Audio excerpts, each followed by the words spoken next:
Hello and welcome to Always Elite. Today is prediction day for the G1 Climax 29 tournament that's going to take place in Dallas, Texas today. Sorry for the lateness, real life calls. Now if you don't know what the G1 is, it's 20 wrestlers split up into two blocks. Now there's 10 wrestlers in each block and they will face off in a round robin over the next coming weeks. 9 matches. The winners will be determined by points. You get 2 points for a win, 1 point for a draw, and 0 points for a loss. Now the 2 winners from each block will face off at the G1 Climax finale in August. Now the match card is 9 matches for this one, and I believe it's 9 matches for each of the other ones, but they're not all block matches. Now the first match on the card is Roppongi 3K versus Gorillas of Destiny, Sho and Yo versus Tamatonga and Tangaloa. Now I like both groups. They did push Sho and Yo last year, but I think that push has been squashed, and I believe the Gorillas of Destiny are going to win this match. Now the second match is another tag match. If you haven't noticed, New Japan likes their tag teams, which is a good thing for most people. At least I prefer it that way. I like tag matches. They become quite interesting.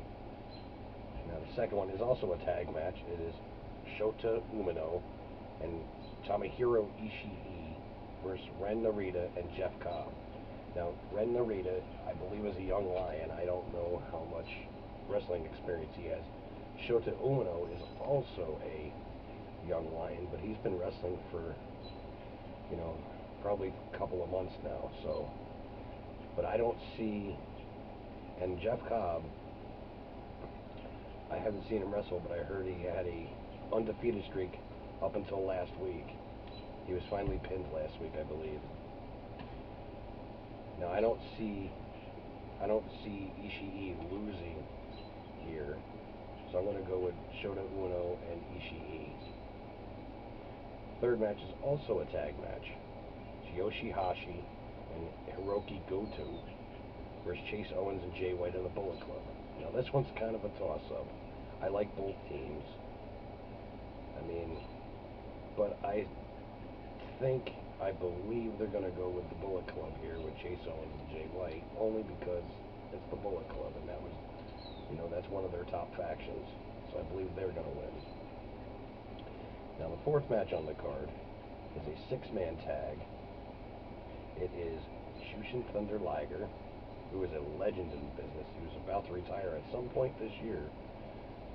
Probably, I would have to say, probably in January, it would be his last match at Wrestle Kingdom. It's going to be Liger and Juice Robinson and Toru Yano versus Bushi, Shingo Takagi, who I like. I've seen him wrestle quite a few times. He put a good showing up at the last event. And Tetsu Naito. Naito is very good. Now this one's a toss-up again. And I'd have to go with Bushi, Takagi, and Naito. Just because. Now the rest of the matches on the card are Block A matches. So, the first Block A match is Will Ospreay versus Lance Archer. Will Ospreay is very, very good at what he does. He's got that British style manipulation wrestling. And Lance Archer is a very good wrestler in his own right. I'd have to go with Will Ospreay with this one. Now these block matches are going to be tough to call, only because they only put the best of the best, the top 20 wrestlers in their promotion, into these tournaments, so it could go either way. The second Block A match is Evil versus Bad Luck Fale. I'd have to go with Evil on this one. The 7th match on this card, which is the third Block A match, is Sonata versus Zack Sabre Jr. Now Zack Sabre Jr. is the British World Heavyweight Champion, and he is also one of those guys that does the manipulation thing. so I'm going to have to go with Zach on this one. The next Block A match is Kota Ibushi versus Kenta. Now, I don't see Kenta losing his first match in the company. I really don't, even though I like Kota Ibushi. I think Kenta's going to win this one. I really do. At least the first match. I don't know about the rest. And the last match, which is the main event, is Kazuchika Okada versus Hiroshi Tanahashi. They've had wars over the world title before. This one is going to be probably the toughest one to call.